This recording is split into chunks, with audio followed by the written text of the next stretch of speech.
6 দিন পর নুন খসে যাবে, 9 দিন পর চুর।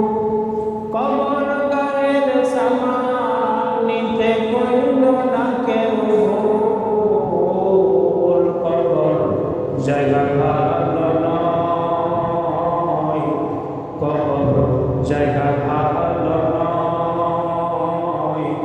আমল দিয়ে কবর নিহ সাজিয়ে নিতে হয়। 17 দিনে পেট পেটে শেষ প্রকার কান্দ হবে।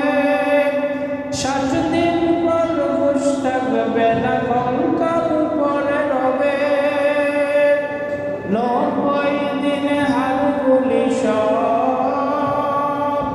90 দিনে হাড়গুলি সব আলাদা হয়ে রয়। কবর জায়গা ভালো নয়,